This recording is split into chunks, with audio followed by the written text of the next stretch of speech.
Good afternoon, everybody. Thank you for taking time out of your Saturday to come down here and hear about what's going on with veterans and voice your concerns. My name is Heidi Dragneff. I work for Common Defense as an organizer. And one of our campaigns right now is called VA Not for Sale, and it's to help protect the VA from the federal government from downsizing, privatizing, defunding. Because we not only signed up to serve our country because out of sense of duty, or because we need to get out of our hometowns, because we were going nowhere, needed something to do, and wanted to have college paid for, so many things.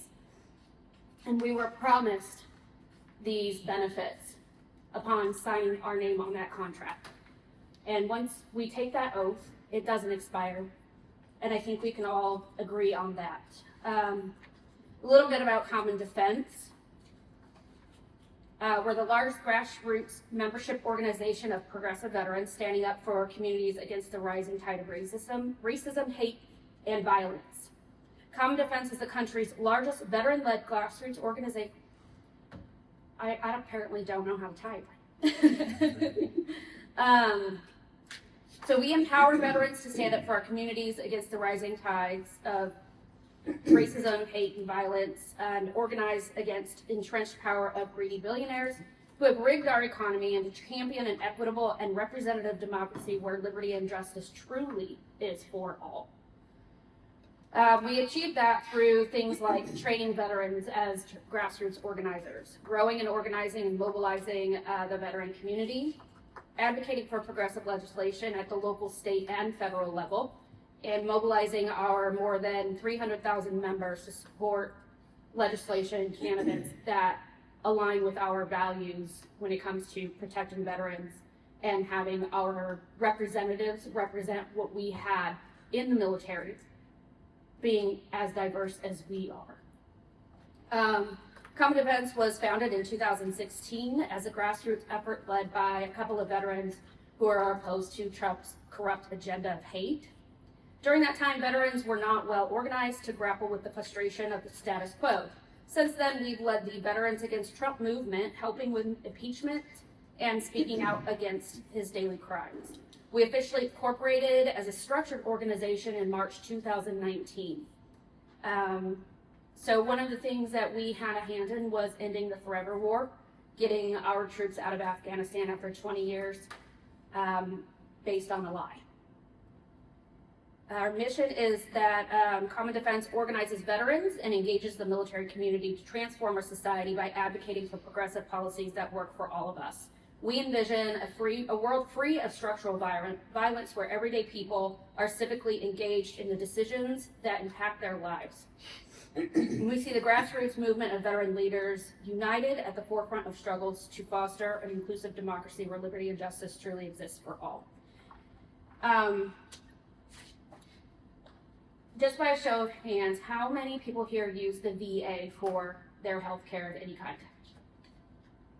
How many of you have a family member or loved one, friend that uses the VA? All right, awesome. We have friends. And to our civilian supporters, I thank you for being here today, because every bit of advocacy matters and it counts when it's all together.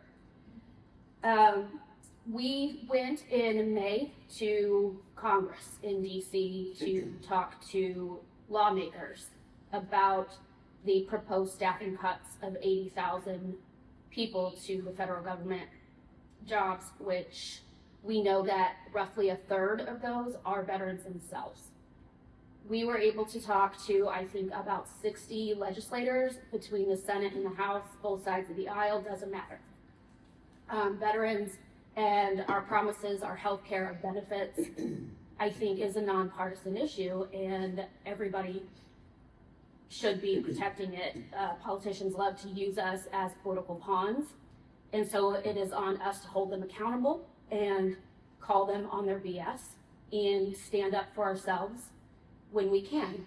And that as a larger group makes a bigger impression and bigger impact. Today we have 4 wonderful speakers. One of my heroes Miss Susan Hippman. Yes. She's a retired Navy veteran, good friend of mine, Lieutenant Commander. This, I work with all branches, so there's no boundaries. I'll take a promotion. Burk Stringfellow. A new friend that I found, an ally for veterans, Suzanne Richmond. She is a lawyer. And then, of course, the wonderful, I can't say enough nice things about Delegate Jackie Glass. She's just a role model, I think, for all of us, always in the community, and definitely always has veterans back. First up, I would like to introduce Ms. Susan Hippman. She is a retired Master Chief Petty Officer after 25 years of active duty.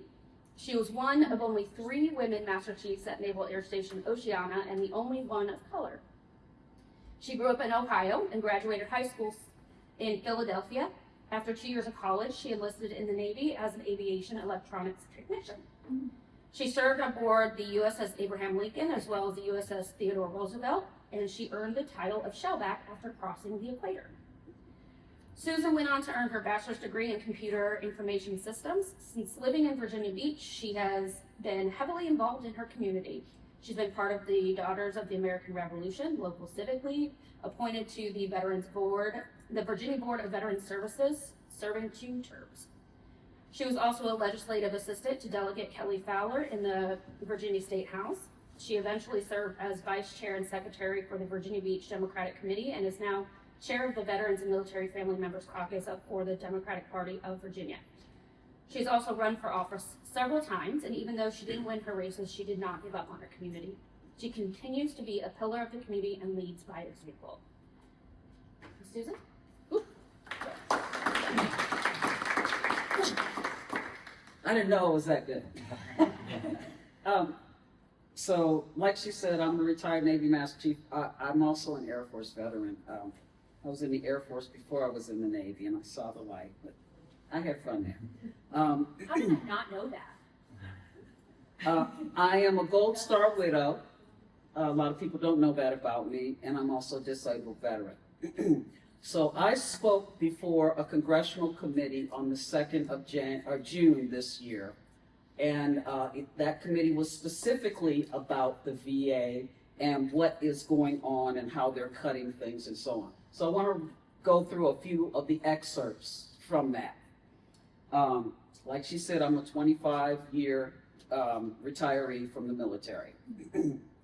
But my mother worked at the Cleveland VA and at the Philadelphia VA. I've been around the VA for a long time, okay? Veteran services in Hampton Roads has been a topic for years. Mark Warner has talked about it, Tim Kaine has talked about it. It has been going on for years. Now, we recently had a new clinic open in Chesapeake. And when I spoke there, I let the congressional committee know it was like a ghost town, okay? I went in there because I had an upcoming mammography appointment and I had an eye appointment. So I said, well, you know what? This is within 10 minutes of my house. Let me go here instead of going up to Hampton. I go in there. They opened that clinic, but they didn't open radiology. Now, I equate that to, I'm going into a restaurant and I sit down and say, hey, can I have a margarita? Oh, we ain't opened the bar yet, okay? It doesn't make sense. Makes no sense. Optometry wasn't open either, by the way. Dental wasn't open, and so on. The cuts to staffing are detrimental. We've got people that are supposed to be taking care of patients are doing appointments now, okay? Because they got rid of the appointment clerks. For some reason, they seem to think that people that are working in supply and some of the administrative duties don't have a reason to be there, but they do. And it makes the place run smoother.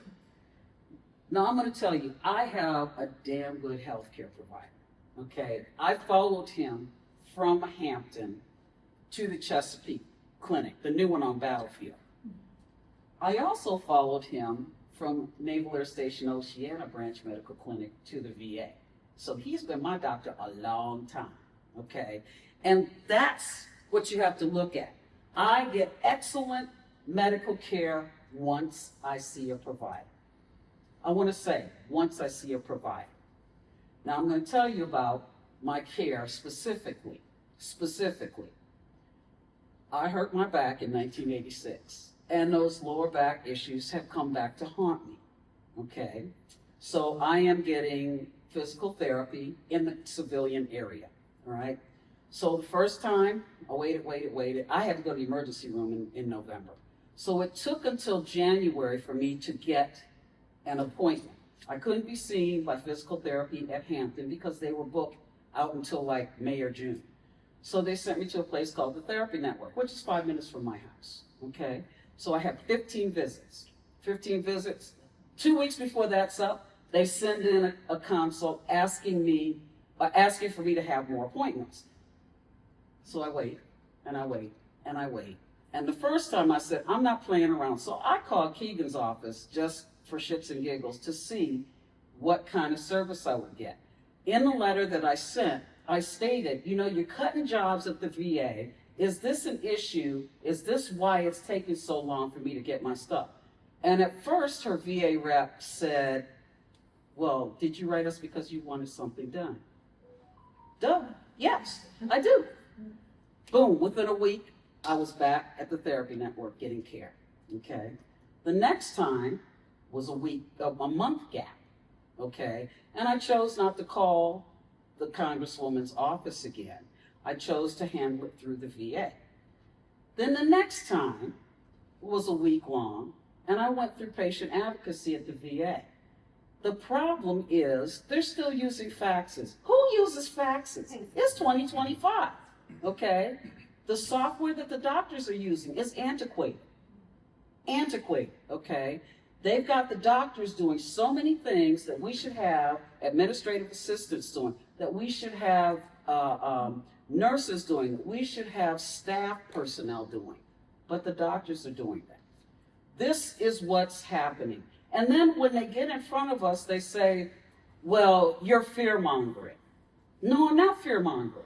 You are using me and my service as a political football, and that needs to stop. This is not a Democratic problem. This is not a Republican problem. This is a veteran problem, plain and simple. And that is what they need to know. So what I did was, at the end of my speech, I said, well, you know, I'm a retired Master Chief, and I would always challenge my sailors to come, and as soon as I get this to flip around, to come with solutions. So here's my 3 solutions. Toss the fixed number of employees to be eliminated at the VA. Staff the clinics at or near 100% to reduce community care. And stop using contract doctors to re-examine veterans submitting claims. How many of you submitted a claim for disability? Right? You submitted a claim for disability, and then you had to go see somebody that you've never seen before. Now, I was in the military for 25 years. I had 3 operations on my sinuses. So obviously I've got a sinus issue. But I had to go see some stranger that's contracted to say, oh yes, she really does have that problem, or no, she doesn't. Okay, for my lower back, same thing. I had to go see some stranger. How far can you bend over without any pain? My back is killing me right now standing up. Boom, okay. We shouldn't be putting veterans through that. That's money that they could be putting in to care providers, to administrative staff, and so on, to keep the VA running and running smoothly. So that's where I stand. Those are the things that I brought up. So the very next day after my testimony, I received a phone call from the Hampton VA, okay, saying, well, you said the clinic was a ghost town, and we would like to take you on a tour of the new battlefield clinic. Well, first of all, I was there for the ribbon cutting ceremony, and it was done in a partisan manner. Mm-hmm. That clinic sits in Bobby Scott's district, and Jen Keegan's was the person who cut the ribbon on that place. Unsat. In fact, it was an afterthought to invite Bobby Scott there. Just saying, okay? Unsat. We have never politicized veterans in the past. That must stop.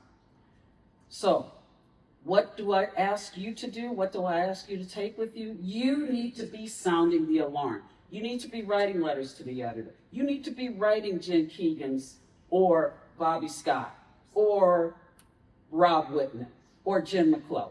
You need to be writing these people and letting them know what's going on. Period. Stop. That's it. And by the way, when they took me on the tour, they had beefed up their reception desk, okay? And I asked the question, well, you had one person here a week ago. I was just here a week ago. You got 3 people here. Did you put extra people on just for me? And the guy looked at me and I said, I'm gonna tell you what my father used to tell me. Do not try and bullshit. Just answer me straight. The guy smiled and he said, yes, we put extra people here for your tour. And he was very straightforward and honest the rest of the tour. So all you have to do is put them on the spot. Use patient advocacy. Don't go in yelling and screaming, cussing. Just present the facts. If patient advocacy doesn't work, then get on your congressional folks. I can tell you now, Jen Keegan's is running for her life. She knows she's voted wrong, and her people are going to do whatever you need done. So that's my story, and I'm sticking to it. On the 10th of September, there will be a round table in the city of Norfolk. I got a call from the DNC about it. So keep your eyes peeled for that, and we would love to have you come down. Thank you.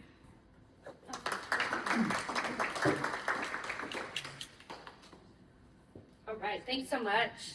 Our next speaker is Burk Stringfellow, who is, he was raised by a single mother, who worked tirelessly. If I could talk, it'd be great. Saturdays are not my days, apparently. Try this again. He was raised by a single mother who worked tirelessly to make ends meet. He was determined to overcome financial hardship and enlisted in the Navy right after high school. He served 14 years and rose to the rank of lieutenant commander.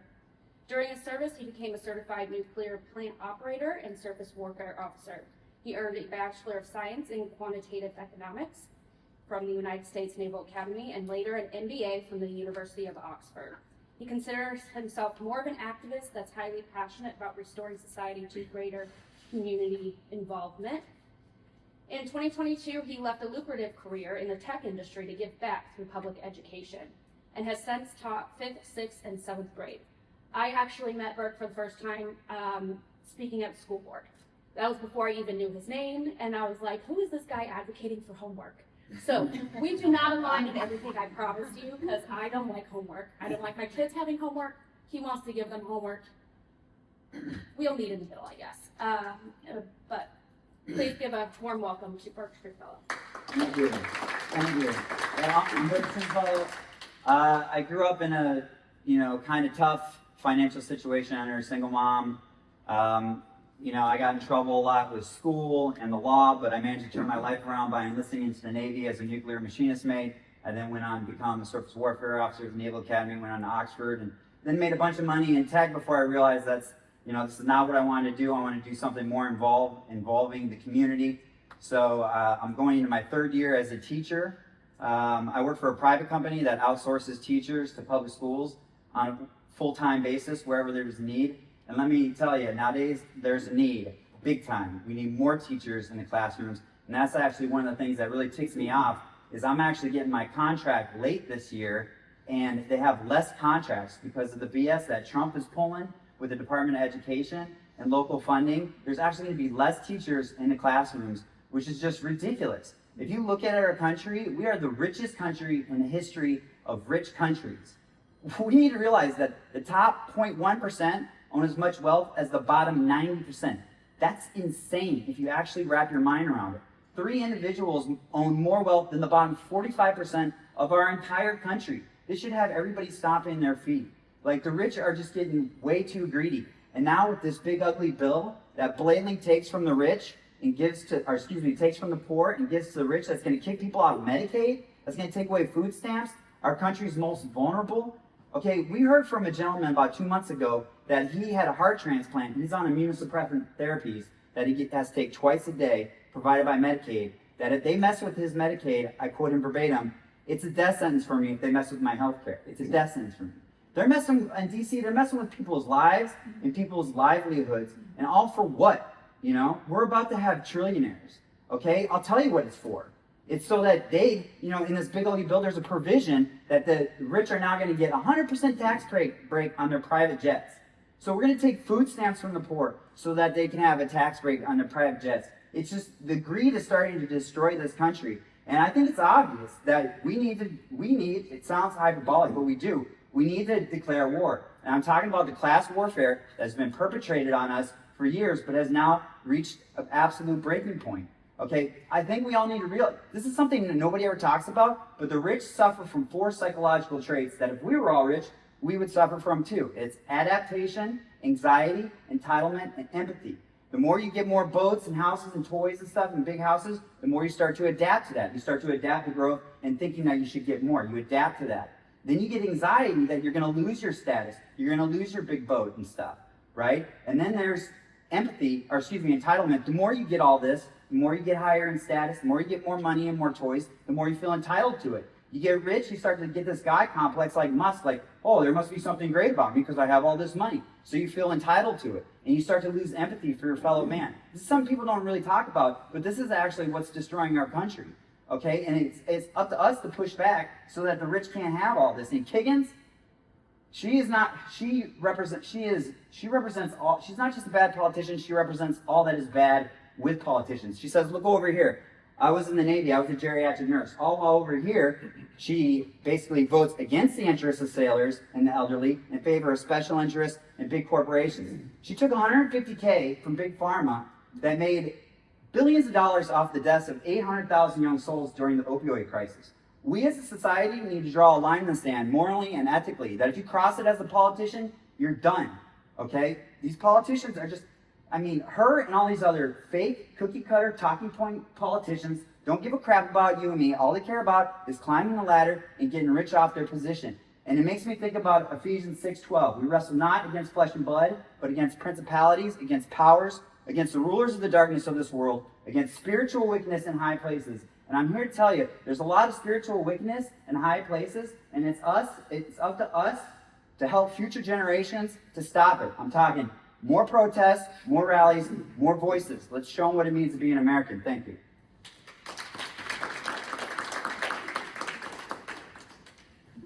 All right, thank you for that. It's very powerful. It's important for us to stand up against the rich, greedy people. Jen Higgins, actually, I believe she voted for with the loan sharks that prey on young enlisted people who are hurting. I forgot that one. Yep. She took $40K from predatory lenders right before a vote on that bill. She also voted with them when she was a state senator. Yeah. And now we have Senator Aaron Rouse, who took her place, thank goodness. All right, next up we have Miss Suzanne Richmond. She is a lifelong Virginian and a native of Virginia Beach. She graduated from Kenstville High School and has dedicated nearly 2 decades of her life practicing law in the Commonwealth. In addition to her professional career, she's an active member of the Virginia Beach community and a devoted mother to 3 sons.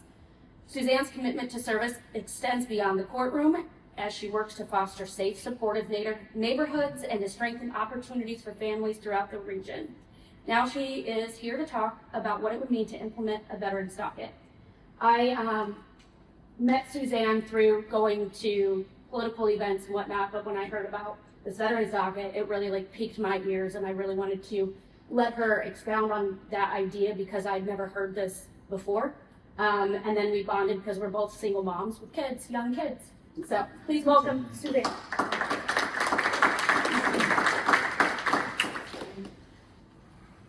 Hi, everybody. I'm Suzanne Richmond.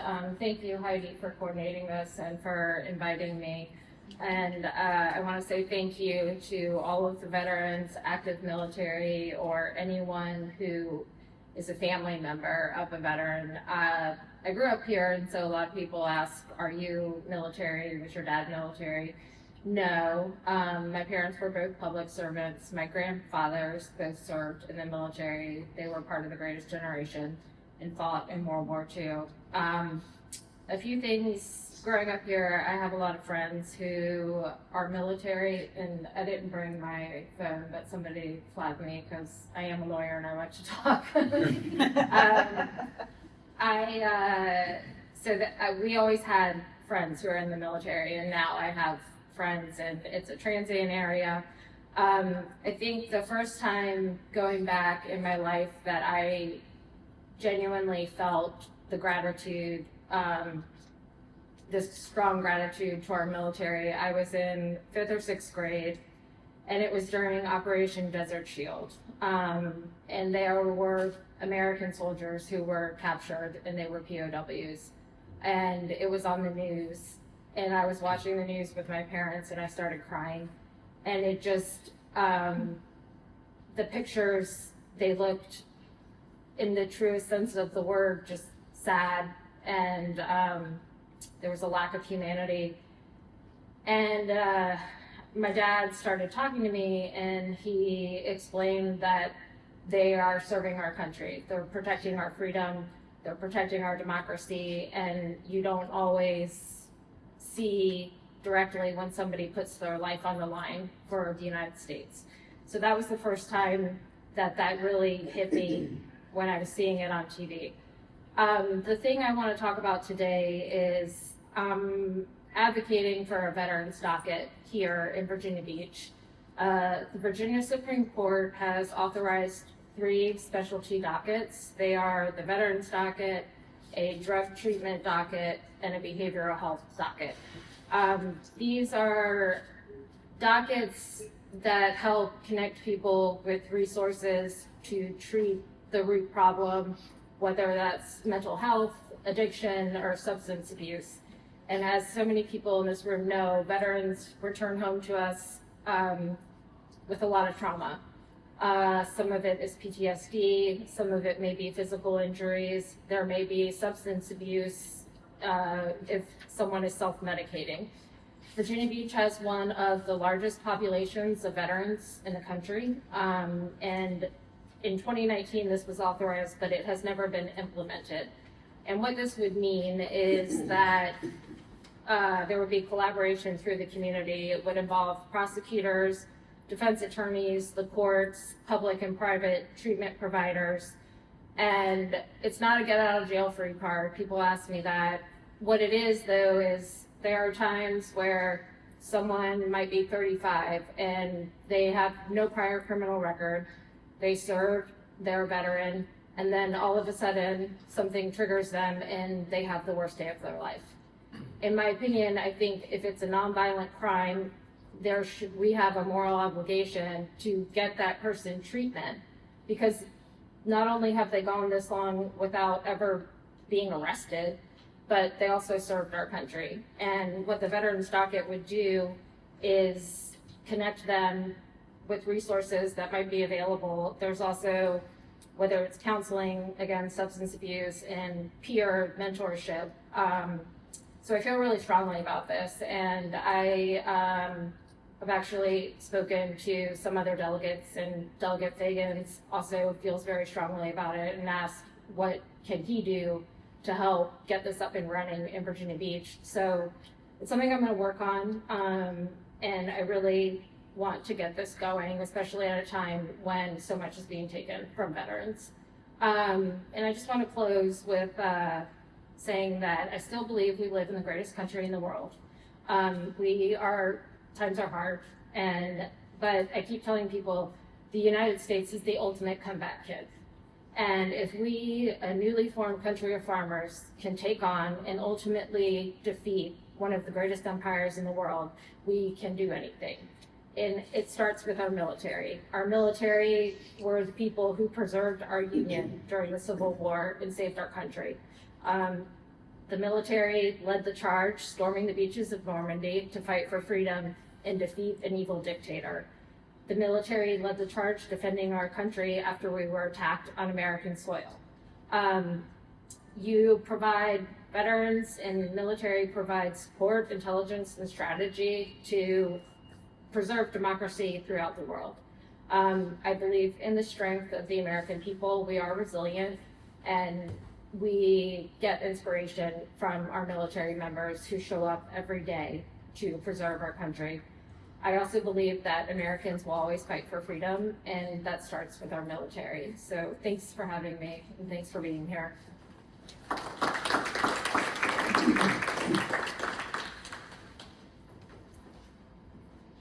All right, thank you for that, Suzanne. That was very informative, and it really goes to show that we do have people on our side that haven't been a veteran. They don't know what we have been through, but they are still willing to put themselves out there and stand with us and fight with us and help protect us.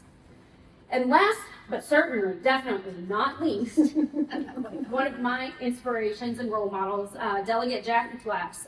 In 2002, Delegate Glass enlisted in the United States Navy and served until 2013. She earned a Bachelor of Science degree in Workforce Education, Training, and Development from Southern Illinois University, Carbondale in 2014. In 2021, she ran for Norfolk City Council as an independent, and even though she didn't win that race, that didn't stop her. In 2022, she was elected to the Virginia House of Delegates in a special election for the 89th District, winning the seat that was vacated by retiring Delegate Jay Jones, who's now running for Attorney General. And she now represents the 93rd, which covers her whole district is in Norfolk, so she has part of Norfolk as her district. Delegate Glass has successfully blended community advocacy with legislative purpose. She is, as her website says, and it's very true, she's a mama, Navy vet, certified doer, and laced up legislator. Please welcome Delegate Jackie Glass. That feels super weird. Is it okay to stand here? Stand wherever you want. Okay, great. Also, let me put some stuff down here just for my notes purposes. Good afternoon. I just want to express gratitude for everybody coming today. It is a Saturday afternoon and there's a million things happening, but grateful to have folks that are willing to stand in the gaps, especially within our small but mighty community. I want to start with a little bit of a story to level set, because I was asked to talk about the state legislation that I've seen that has helped benefit veterans, as well as some of the work that we're doing to share and invite you all into. When I joined the legislature in 2022, we were in the minority, which is a very different space than being in the majority, and which was also very different from what could possibly be for next year. But because we were in the minority, there were some real conversations we could have about taxing, right? Because most of the time, folks on the other side of the aisle are real, it's a difficult conversation to have about how we tax or how we don't. We talked about the retired taxes. Anybody getting military retirement, have a family member, spouse getting military retirement, right? All that is being taxed, right? All of it. All of it. And that's a difficult thing, right? That to say that we're trying to be a state that welcomes veterans in, it is very hard to say when we were full on taxing. But the bill came up. And there was the political will to go ahead and start walking towards removing that tax and retirement. The unfortunate thing is that we oftentimes in the General Assembly have people doing work in the veteran sphere that may not necessarily have that experience or are far removed from that. I even consider myself far removed. I've been out for almost 11 or 12 years at this point. So I don't know a lot of things. That legislation that came forth said that we were going to start stair-stepping the tax. 10,000 in 2023, 20,000. So all the way up until 2026, where we're going to cap it at 40,000 on how much was going to be non-taxable. The crux with that bill is said that you have to be 55 in order to get that benefit. Now, some of y'all raised your hand, and I know you may be 55 now. Yes. But when we're in the conversations about keeping folks, what's the average age of retirement for 40, 42, 42. So we're saying you stay with us for another decade plus, and then maybe we'll give you the benefit. Maybe. Then maybe. I say that story because the problem with that is that we are ultimately sometimes not at the table on veteran issues. I hear a lot of bills about, removing the tolls for veterans. We've had the tolls, taxes. We do a lot on National Guards, but far too often, it is folks who, and if you are an officer, please don't judge me. Yeah, but it is those retired officers who have been as far removed as I am, at the table having the conversations, and it lacks sort of the empathy for the current day situation or even the past decade situation of the veteran, which matters a whole bunch because the world has changed. And so and I'm saying I'm gonna like pat my own back, is because I had to fight to say we need to remove that 55. Like, what are we even doing here? My team didn't want to hear it. The Republican, the other team was like, is this true? Is this really in the bill? Right? So I'm also saying that because everybody doesn't read. Okay? It's real. There's lots of things, there's lots of moving parts, there's a lot of iterations. We have to have our eye on the ball with what's happening in the General Assembly because of how fascinating it is. Because we're so inundated. I subcommittee chair 3 committees and I sit on 4. I don't even care about a bill unless it's coming in front of me. Mm-hmm. It's not even in my forebraw, right? When we're in the process of making edits and changing, that's where you and the thing you care about, that's where you come in and you're so important, because you can probably pick it up, read it, and be like, Delegate Glass, did you see that this? I need you to do that, especially on veterans issues, especially. Now, because we have some blind spots, we have what's called the General Assembly Military and Veterans Caucus. Has anybody ever heard of that caucus before? Okay, if you haven't, it's really important. I'm trying to get them to start running the video of the meetings. We meet every Wednesday at 7, is it at 7 or 8? Every Wednesday morning, the Military and Veterans Caucus is meeting. It is a nonpartisan space. As a matter of fact, when people come in there with that message, tell them check yourself at the door or get out. We're having conversations about legislation. We're having people come in and talk to us. It is a great opportunity if you ever get to come, or like I said, I'm really trying to get them to televise it so you can see what's happening in our community and the kinds of conversations that we're having. Okay, fair? Can we do that? Yeah. We need you on that. So then the other piece of this is that when we talk military and veterans issues in the Commonwealth, we're looking at 3 things. We're looking at compatibility, resiliency, and quality of life, right? Does it fit with the military structures that we have here? We have a guy named Tom Crabb, who I'm always willing to give out his phone number here, because he's my go-to, and he's a public go-to that works for the Commonwealth, that directly liaisons with us in every military installation and commander that we have here. So sometimes I'm like, Tom, did you talk to the guys at Richmond? Because what I heard was this, and when are we gonna have this conversation? Can I get here? And I've had a constituent, so we've got some people. I will give that information as well if you're looking at it. The big resiliency is we've got bases underwater, right? We don't necessarily have the things in place, the infrastructure. We're still trying to pass bills that legislate. We've come with a couple of different things to try to work towards that, but that's a money thing. And the last but not least, which is the most important part of the work, is quality of life. That's where we're running behind. The Virginia Military Advisory Council, which brings everybody together from in Virginia and Richmond, all the players, just met about a month ago. And if you're interested in the slideshow, because I'm going to talk a little bit from it, they just met. It's about 104 slides, but it's the meat and potatoes of everything military and veterans that's popping off right now in the Commonwealth. Okay. We recognized that we were missing a piece of the conversation about military and veterans and the quality of life piece. We were not bringing legislation that we talked about it or touched on it. We were not even having the conversations, and when we did, when we realized that we have what was called a strategic plan for making Virginia the best place for veterans. Has anybody seen that strategic plan? Okay, so this is why we need you. This is why you're here today. So if you, after we leave here, Jay, take all these things down and we'll get you the strategic plan. I need you to look at it because it needs to be reviewed, and I'm going to advocate this year that we do that at least every 3 years. I think that's pretty good for a strategic plan. It's why it keeps changing, but you got to look at the strategic plan to guide where we're going. In that strategic plan, which I think came out in 2024, we were missing heavily this one piece of veteran issues, mental health.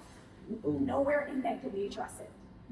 So this past session, what I did was you know how we do in the military, I was saying, we missing this piece, right? You know that we haven't talked about it, but we don't do stuff in the military unless you have a title or something. So I made up a title for myself for the game, for the military. I pitched it to the chairs and I said, this is gonna be my new job. And we're gonna do a quality of life task force specifically to fill in the gaps that our strategic plan is missing.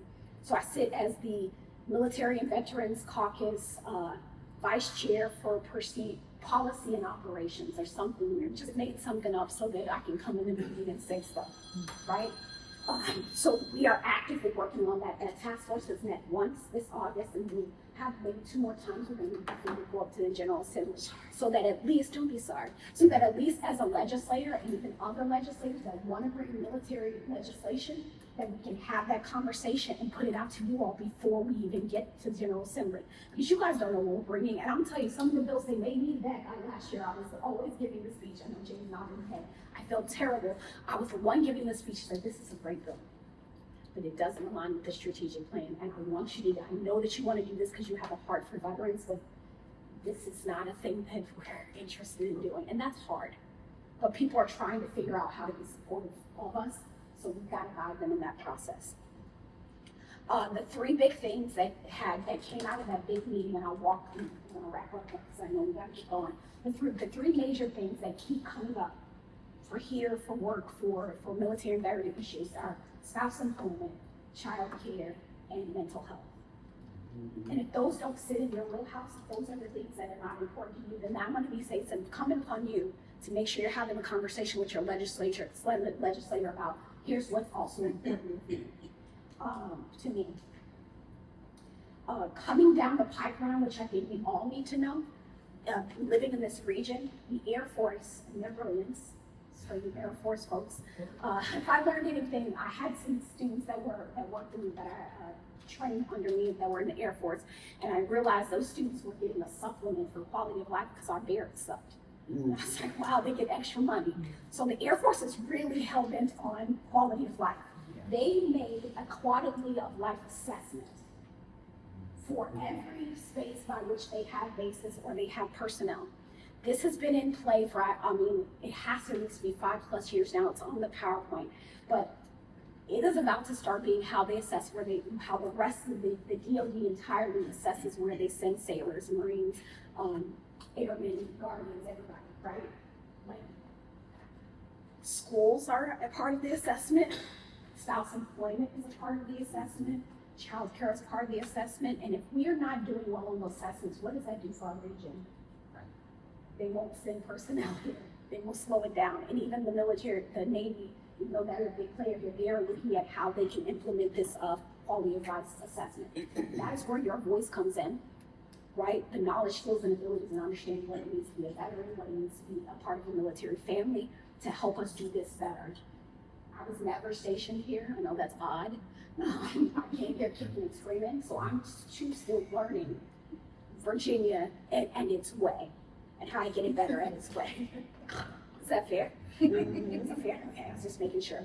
Last but not least, let me go down to resources here. I have a really close friend who is going through cancer treatment. He's a vet. He said to me, Jackie, if I lose my Medicaid, I lose my treatment. Period. I probably cried for 2 days. Just so happened to be in a meeting. I'm looking at Jay Beckham as in a meeting where I was like, I'm bringing this up to everybody that I can. We are actively looking for resources to fill in gaps. And we found one that said, hey, if he loses his cancer treatment, you send him our way. I'm not crying. I not fell out of my chair. So as we're talking about the federal impacts, which again, I've got that PowerPoint, they break everything down on the DoD side, where funding increased, where everything went. So if you're a nerd like that, you want to dig into it, all those 106 slides of stuff, please, that's there, and it's thorough. I'm asking you, calling you in to say, you got to start helping us look for resources. We're not going to fill in every gap. It's not happening. There's just no way. I just want to manage expectations. But when you find those resources, I'm going to say it's incumbent upon you to reach out to our office and say, here's where I found help and here's where it's working. And if it's a resource that is state funded in some way, shape, or form, and it is inadequate, I would ask you too to tell us, I tried to use this, it's not working. We need you to put your voice to the microphone on that one. Is that fair? Can we do that for each other and with each other? Mm-hmm. Okay, yeah, I'm hoping so, because we need you. Last but not least, every first Monday of the month, except for this Monday, it's Labor Day, we do what's called a Veterans, Certified Doers Veterans Edition, kind of Veterans Breakfast Club, very low-hanging fruit, multi-generational, multicultural community. We've got a former Negro League baseball player that got drafted all the way up until somebody who just got out like 2 months ago, right? It runs the gamut of folks that set up, because I kind of got over going to orgs and feeling uncomfortable as a veteran, to be fair. It's our responsibility to create spaces where we can do this with each other, okay? And I hope I've covered all the things. Do you have any veterans roundtables coming up? I know Susan mentioned one. Yeah, we need to contact you I about was that. gonna say, I'm gonna just tell y'all, when she said that, I said, I don't know nothing. See, we gonna have to, Yeah, well, me and her gonna have to. I didn't know that was the same thing. You're like, there's something happened up wrong. Yeah. Okay, yeah. I'm happy to make those connections. You'll find it. It's okay, you mentioned some stuff I didn't know about. I'm take notes. So I'm gonna say 2 things. Please give us your email. We'll send you the thing you want. I don't have a roundtable schedule, but once I get this other meeting with the Quality of Life Task Force together, because I'm also thinking about processing what it looks like to be able to support veterans in different stages of life. We have brought down DVS, and actually, has anybody used the website? What is it called? Yes. Mm-hmm. The VVN, Virginia Veterans Network. Has anybody used that? Yep. If you have not, please take this down. The Virginia Veterans Network. Okay, we are stress testing this bad boy. If you can get on there before November, or maybe tell us October. They're doing their rounds of edits. This is a website by which we can go to get there's so many state level resources that are underused, and if we don't use them, I promise you they're talking about They're how gonna to take rob away. Peter to play Paul. Like those are the conversations we're having. They want this to be best in class. But whether it's medical, housing, or anything in between, or if it's just, like, all right, I got 3 kids going to college, how do I help, how do I do this, or that, doesn't even matter where you're at in life, that's supposed to be a resource. I want it to work because we're paying for it, and if it ain't doing what it's supposed to do, then I think we need to shift rudders. We need to move in another direction, because we need money in lots of different places. Can you say that website again? It's Virginia Veterans Network. Okay. Yeah. Is that .org? What is it? Is it that what? I don't know, Jeff. She's looking it up. And I'll say this to our office, we're the only office certified as a B3 employer. The way I just tell people, I'm a broke candidate. I only raise what I need, which causes problems for me, but that's what I do. I raise what I need. And the way I get around that is oftentimes, pretty much everyone that's worked in our office has been military connected. Either they got retirement or disability, and they worse. I'm just being fair. They work at a lower cost, and I'm able to keep more staff because I only do disabled veterans, retired veterans, and also they understand mission. Right? We're there, we get the policy stuff, but we also understand we're here for mission, we're here for people, and I don't really have to worry about that in between. Yes, ma'am. I'm sorry, I don't know if I should. I'll sit down so we can take questions. That's what we're getting to. Totally fine. Thank you so much. Please sit there. All right.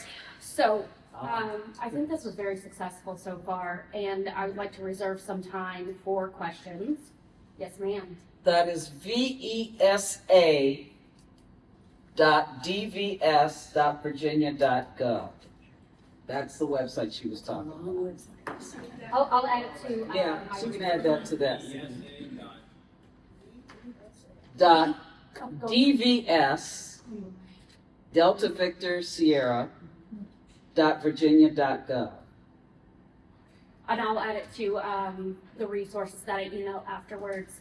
I have. Oh, can I send you all the stuff I talked about? Absolutely. Yes. Yes. That's what I was thinking. So if you go under DVS Delta Victor Sierra .virginia.gov, you'll be able to find that website. That is the Department of Veteran Services for Virginia.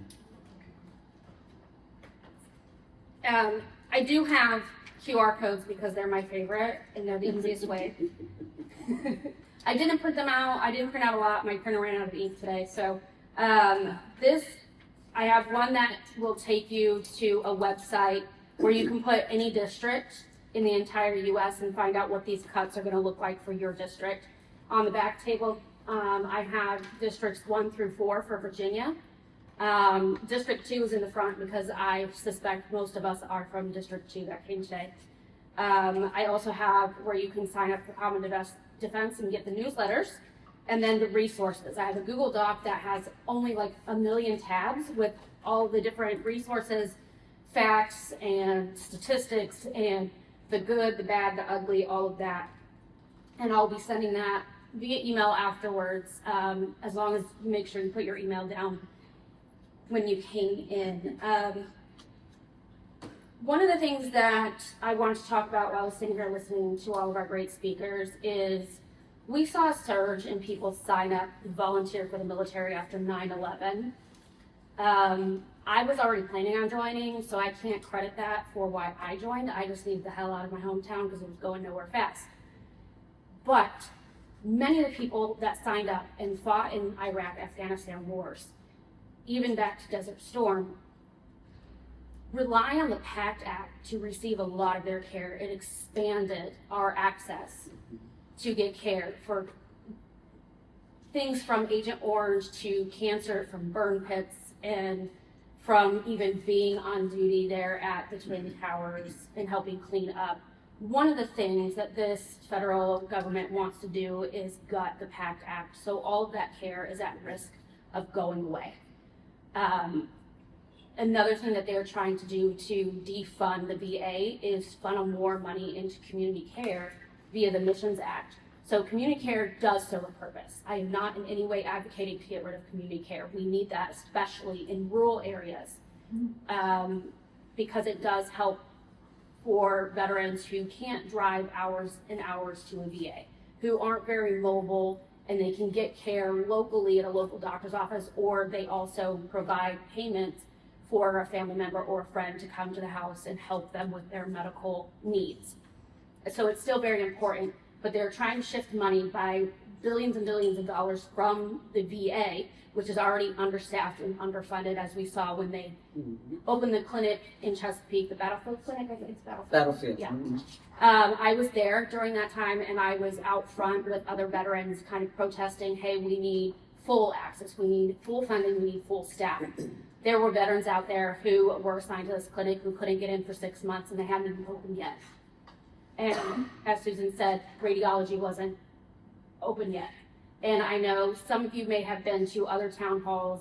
Delegate Fagans talks about this, how he has had his dental care delayed over and over and over again. 6 months. Well, I think it got delayed again, if I remember correctly, last time I heard him talk about it. So it's vital that we use our voices. You are here because you care.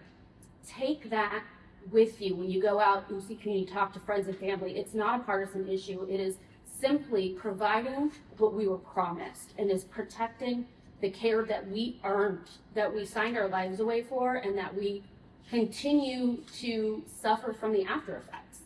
I was only in for 7 years, but I have chronic back and feet, knee and shoulder problems. I was in physical therapy several times while I was active duty. And I do want to point out that even though Jen Higgins was at that ribbon cutting in Bobby Scott's district, it was Elaine Luria that got the funding for the new VA clinics that she is taking credit for. While I understand that she is now in that position, I don't think that it's right to not credit her or thank her. They're both military veterans, and there's no need for that kind of partisanship. And I just like to point that out because people forget, because this kind of thing goes moving and rolling so fast that you forget. We have the memory of goldfish these days, especially with social media and everything coming down from the federal government. And I do want to highlight that as veterans as a whole, we are under attack, not just by possibly losing out on the VA care and the PACT Act, but they're now using National Guard in DC. National Guard is running out of money National Guard was not meant for this kind of thing, and if my feeling is correct, they'll yank them at 29 days right before they qualify for that 30-day mark, and that pulls them out of their home life, their family life, their careers that they have at home, and puts a lot of pressure on their spouses or other parental figures to take care of things while they're away, literally picking up trash and getting into car wrecks. And also, would like to point out, reproductive health care is not something many people think about as veterans, but it's very important for our active duty military that we retain the access to reproductive health care, because we are the last state in the South that still has access. We saw an uprising in reproductive health care needs coming from people all over the country, especially the South, to get care. And we know that sexual assault is a big problem in the military and often gets swept under the rug. This often results in unwanted, unplanned pregnancies. Then you think about, you have to not only take time off of work to, if you need to go to get care, or if you decide that you don't want to be pregnant, not only you have to request that time off, they want to make it mandatory that you tell why you're taking time off. You know, I'm sure many of you are familiar with filling out leave sheets. They always ask a reason. You can't just say, because I want it. That's just not how it works in the military. You go from having your parents at home or whoever raised you to having 30 other parents above you when you join the military, at least on the enlisted side. That's what I can speak on. But it affects our military readiness, because whether or not a service member decides to keep that pregnancy, they're going to need the time off, the money to go get that care, because it's not something that's covered under any military health care whatsoever, veterans at all. It is always out of pocket, and that it's not cheap. People don't go get abortions willy-nilly. It's not something that people think that they're gonna plan for and save up for and go do every other week. It affects military readiness, not only in having to take care of it if that's what you choose to do, but then if you choose to keep it, you're now out of the pool for deployments. And that doesn't mean just going to war. That's talking about going temporary assigned duty elsewhere where you may need to fill a spot, or when your ships go out to sea and you have orders to go be stationed overseas, it can affect all of that. And then they have to find and scramble somebody to put in your place that wasn't prepared to go. And then now that department is struggling for a body. And this affects men in the military as well, because, well, a lot of them are fathers. A lot of them have children, wives, young daughters that could also end up pregnant or need some sort of emergency reproductive health care. So I want you to keep that in mind. That is another thing that they are trying to ban military members from access to. Yeah, I think that's about it. I want to make sure we have a little bit of time for any questions for our panel members, myself. Even if we don't have the answers, I am happy to write them down and get back to you the best way that I can. Couple calls to action, ways that you can help, not only by standing up and speaking out like we are here today, but contact your representatives. Doesn't matter who they are. You can call them, you can email them, send them snail mail, or apparently also faxes. Look, I looked up all their phone numbers yesterday, and they all have fax numbers still for their DC offices at a minimum. Write letters to the editor, or opinion pieces, or if a reporter is looking to speak to a veteran on an issue, do it. It doesn't have to be perfect, and the more you do it, the more you get used to doing it. You can write a public comment, and Common Defense does have a training on how to do this coming up on Tuesday. I also have a toolkit that I will send around with the email that I send out. I also have postcards here. They're just simple American flags. So if you want to send it to a legislator of your choice, feel free. I have a pile of them. You can send them to our senators. You can send them to our representatives, your representatives. You can send it to a friend and be like, hey friend, my care is at risk. Can you speak up with me?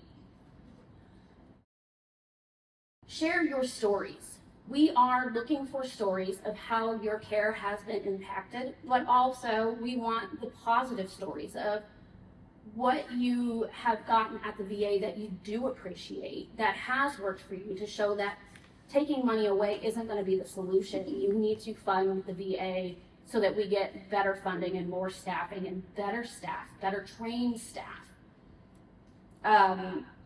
So if that's something you're interested in, please let me know. You can talk to me afterwards, email me, give me a call on the phone. I'm happy to send my phone number out. Or you can do it yourself, record a video and put it on your social media. Or if you don't have social media, you can send it to me and we'll put it out on the Common Defense social media, because all of this is just to help us save our VA from privatizing, from lining the pockets of people who are already wealthy.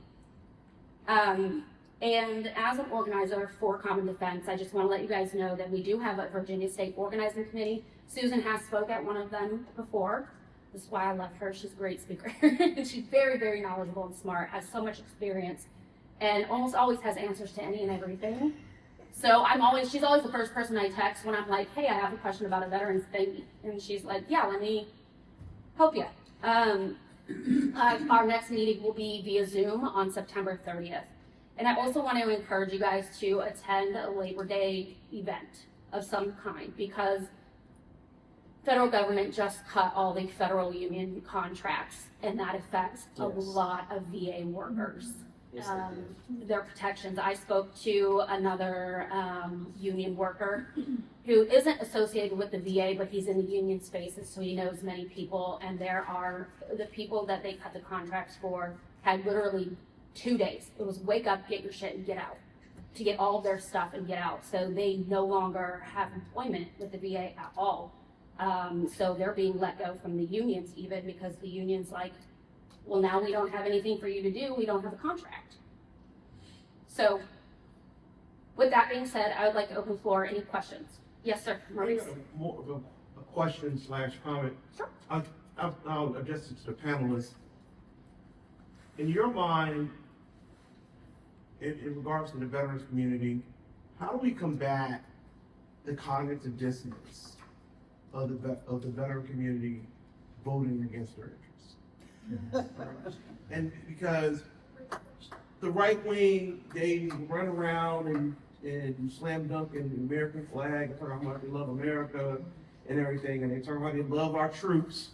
Okay, you have no problem sending troops into harm's way and fight our wars, but when those troops come home, we don't want to take care of them. We don't want to take care of their families. We don't want to make sure their spouses have good employment. We want to make sure that their kids have access to a quality future, like all Americans.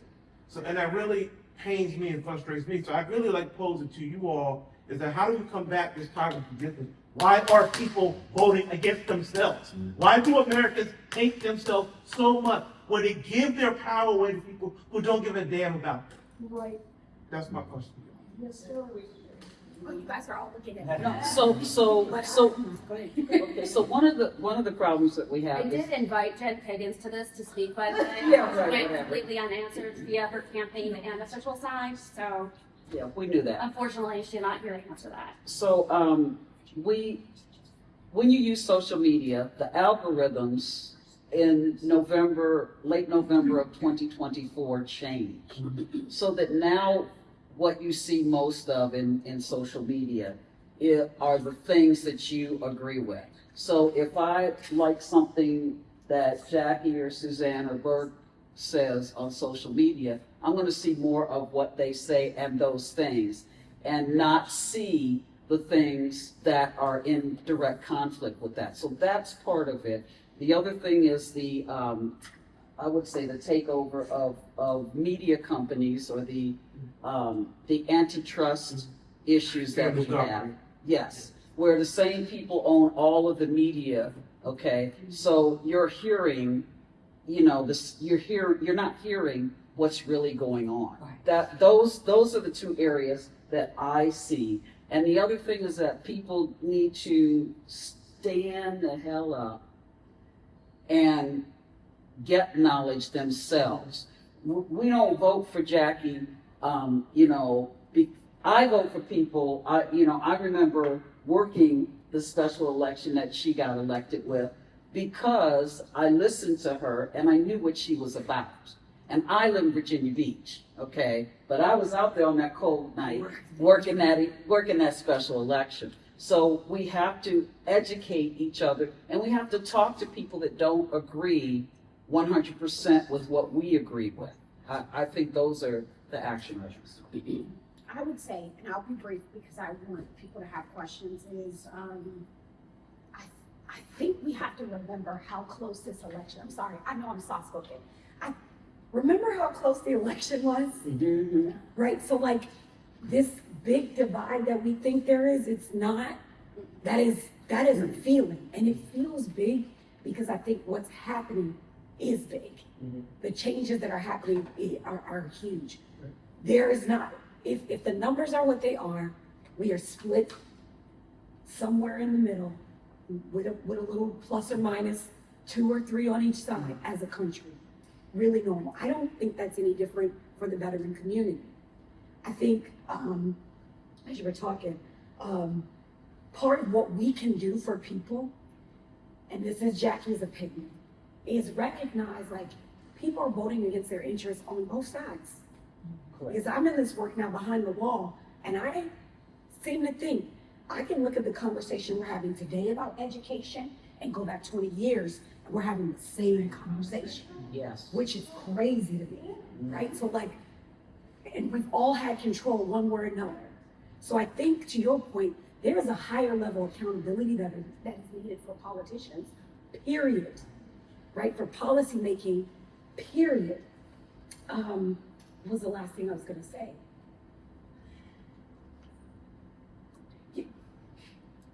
Is that if we are to do and see better, it really does start with local government, right? That's true, like trash, potholes, schools, like that is how we win people. I think if you're leaning democratically, and I'm trying to be non-partisan because I know this is like, if you're leaning on this, then like you need to be the ones out there making sure people's daily quality of life runs smoothly, and they see you advocating and working for it. Period. I think that's, I try to stay out of local government's business, but the way I feel like I get it going on is helping people help themselves on the local level, helping people organize themselves at the local level. And that's where I think, Maurice, we get rid of that, the dissidence of like, I've had Republican people say, you are the only Democrat I've ever voted for. Or say like, I really love you, and I just don't think I could ever vote for you. So I sit out sometimes. I've had people say that, and I'm like, I don't know what to do with that, but thank you. But you know what I mean? One way or another. So I think that's how we can organize. Yes. I'd just like to raise an issue, and I know this is kind of a niche issue. Just but, real quick, could you give us your name? John Kaczynski. Okay. My job is Pat's husband. She told me you were flying, but. Pilots have mental health issues just like everybody else. I came back from combat in Bosnia and Afghanistan. The only person I could talk to was a Vietnam era pilot that I was flying with, who told me exactly all the fights I had with my wife, when I lost my temper, all these kind of things, and then told me when I was in the cockpit of a 737, congratulations, you've got PTSD. And the problem is, we cannot tell the FAA or anything but perfect. That's right. We have pilots who are, how do I say this? I'm speaking for a friend. We have pilots who can be in trouble if they even admit to the FAA they need help. Their entire career is in jeopardy. Okay, so I'll just please. I know we're not, whatever you think of officers and pilots, but they do hurt. I mean, we're not kicking down doors in Afghanistan, but we are flying combat missions, and then we come back, and then we can't tell anybody when we're hurting.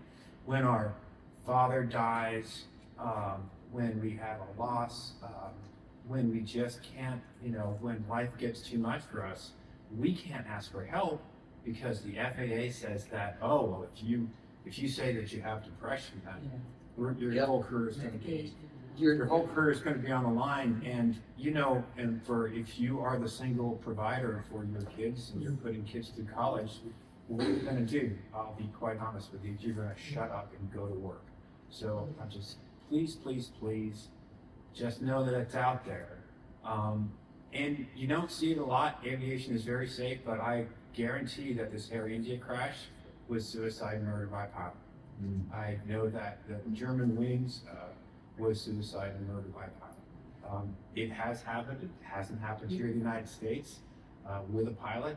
We've had somebody take an airplane for a joyride, but that was a different story. But I can tell you, underneath, before, with nobody seeing it, it is there. Please, could you do something to the FAA or do something with HIPAA or do something in Virginia that says if you go and see a mental health professional, or if you only spent 10 years in the Navy and you have a mental health crisis, could you call the VA? And it is by law illegal for you to tell. You don't have to tell anybody. I would, on behalf of all the pilots who fly out of Oceana and Langley and go on for careers, I'm speaking for all of them. What's funny is that they would ground a pilot for that, but as the maintainer, and I was in aviation maintenance, I could stand in maintenance control and certify his aircraft safe for flight and be seeing a psychiatrist and be on medication for depression. I'm just saying. Oh, yeah. Yes, ma'am. What's your name? Norma Williams. Welcome. I like to stay. Okay. I'm actually from Yorktown. Right. Awesome. Thank you. How? First time there. Oh, where's you going? I'm leaving. But just I points, definitely on points always. It's about what to do. So I like the platform, Delegate Glass platform. Thank you for hosting this and thank you all for speaking. I'm going to basically be mentioning several things in regards to the mental health. You would think that they would have training and classes just to address it, but we're all not saying, pointing out anyone. I'm going to propose a do not say his name day. I don't say his name because veterans, we all know we have a chain of command, right? Yes. So, Chief, right? Master Chief. Master Chief, I apologize. Master Chief, when you're giving directions, it comes from the top, goes down, right? Correct. Look, we're not one of those that say, you got to do it because, well, that's what they want. And they told, I don't, I need this to happen, right? But you're getting those instructions from higher above. I say, do not say his name because, remember, he's the fall guy. There are individuals behind him, just like with us, with those that might have served in senior leader position, there were those orders that were given over top of us that we had to make sure were implemented. So what he's doing is taking the advice because he's taking the advice or recommendation, we need this to happen, we need that to happen, we need this to happen, such as our National Guard. Now with the National Guard, of course, getting active duty pay. They're also getting that service time on their 214 that counts towards retirement. And of course, we want them to get all the benefits. They're also covered under their jobs if they have civilian jobs. We all know this. They're covered under USERRA, whereas they still continue. You can't do anything about their job after their time is up. They go back into their job. It prohibits the employer from discriminating. USERRA, USERRA, the USERRA Act. I said don't say his name, the National Guard. We all know SecDef, of course, was National Guard. I mean, they should have a mission, and that is my question. What is the mission? Don't just send them out there and we're just standing around, because they could be doing their regular job, be with their families. They should have a mission. I haven't seen the deployment order. Sometimes they used to post them, but what did the deployment order for these guards say? What was going to be the mission? Okay, I get calls now from senators or congressmen, oh, I need you to contribute to my campaign. I kindly respond, no, I'm not going to make any more contributions. If you're that serious about that, holding that position, you can do that job. I tell you what, you get elected, then I'll support you perhaps monetarily. But other than that, I'm not funding anybody else to make me all these false promises. I would support you. To make me all, and Delegate Glass, of course, to make all these false promises, and then they get in office, they weren't millionaires, a year later, they're millionaires, and then they forget who put them in office, those constituents, not funding anybody else.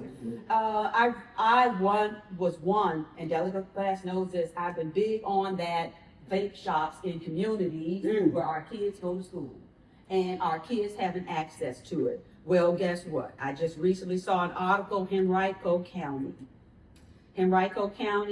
had those vape shops. Henrico leaders plan to battle vape shop growth with new regulations. Keep in mind, those vapes are stronger, have more nicotine than cigarettes. And what do we do with cigarettes? Brandon Williams and Philip Morris, right? So we've got to have more legislation on that. It's good to see that these states, local levels are doing something about it. Henrico County is doing something about it. They're concerned that the stores are setting up too close to where places where underage teenagers frequent, and a lot of their products are targeting that age group. I also brought it up 2 weeks ago to Mayor Jones with Newport News. He said, Ms. Williams, give me a week. So I brought that up because we have in our community vape shops as well as the skill games, and I didn't think they were, even though it wasn't operational, I didn't think that the governor had approved them. I thought he vetoed those. And well, say again? There's a loophole. Oh, okay. Well, I'll talk to you about it. okay, I appreciate that. I need clarification on Delegate Glass. You mentioned every Wednesday morning. I didn't get the time. Is that with the General Assembly? She wasn't Oh, sure. Richmond. It's in Richmond. Okay, right. I'm usually in committee at that time, but so it's like You know, I tried. They've been doing that. They've been doing that a long time. I used to attend that when I was a legislative assistant. Yes. Yeah, Wednesday. I can do that too. Thank you very much. And that's it. Thank you all. All right, I don't mean to like really cut anybody short. We'll take one last question, but it is our time to wrap up if they don't get this out. But please go ahead now. Can you let us know your name real quick? My name is Sharnita McFarland, and this is my veteran, Rodney. Thank you for coming. I am a, what am I, Jackie? You are a caregiver. I'm a caregiver. Yes. I'm a caregiver, and I need some information on how to find his service records. I was told he fell off of a ladder, and a year ago, 6 months ago, he could tell me all of his military service, but now he cannot, Okay. because he doesn't remember. Okay.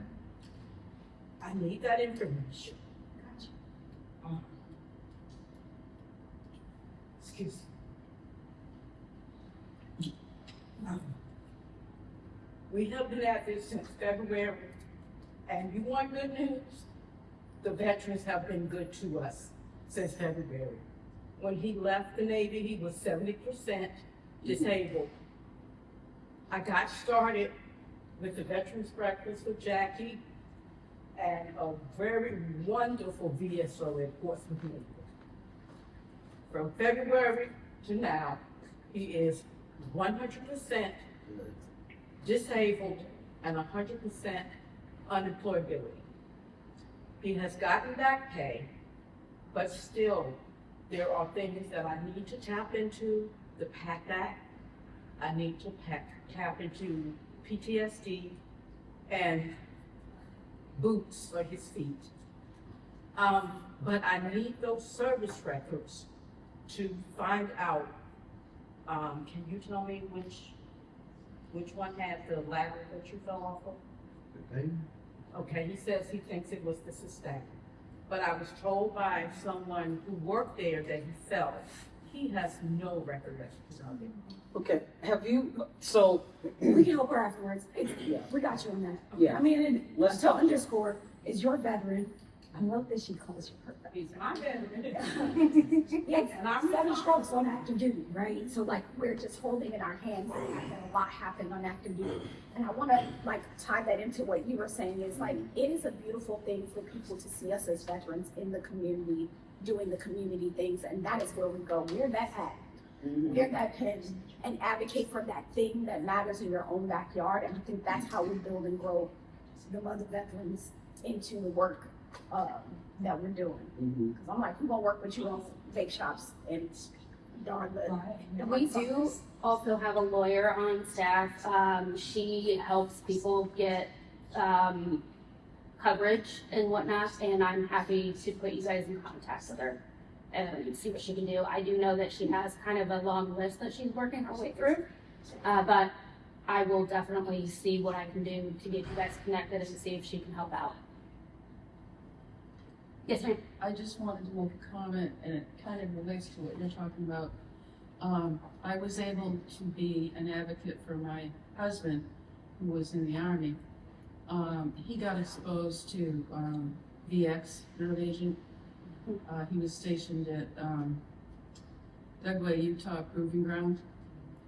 And I was able to, by working with this VSO guy at TCC, Princess Anne TCC, they have a military section in the little college there.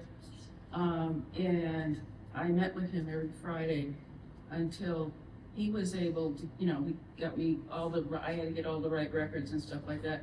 And he just faxed him somewhere, I don't know where. And he got him approved for 100% disability. And working with the VA in Hampton, I didn't get anywhere. Awesome. If you have that contact information, I would love it, and I can share that out in the email as well. Happy to do that. I'll get it from her voice. So there's a, And then he was able to get me the DIC. dependency indemnity compensation. So there's, Virginia also has offices all over the place. And that was one of the things that we concentrated on when I was on the Board of Veteran Services. The Department of Veteran Services for the state of Virginia, DVS, okay, they have people that are paid to do this stuff. I know for a fact that at Pembroke 5, I believe it is one of the offices in Virginia Beach. They take walk-ins in the morning, appointments in the afternoon, okay? These people are paid to do the things that you're asking for, okay? I know there are offices in Norfolk, I know there's offices in Chesapeake and so on, all over the state. So not just the VSOs, although they are awesome and they're volunteers.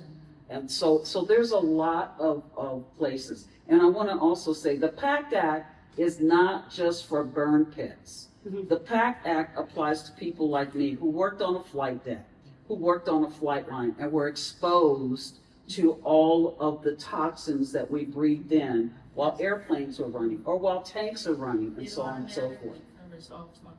Yes. John Stewart. Yes, he's been a fearless advocate. All right, with that, we do have to wrap up before the librarians come in here and start yelling at us. So I appreciate everybody coming. Please make sure that you signed in with your email address so I can send you all of the information, everything we talked about, and put you into contact with whoever I said I would put you in contact with. Also, if you like a postcard to send to a legislator, please feel free, help yourself. And I do have addresses somewhere. You guys, can we give her a round of applause for my meeting? Yeah, let's do that. Maybe we'll do like a veterans coffee sometime soon. Yes, ma'am. I gotta cut them apart. They're like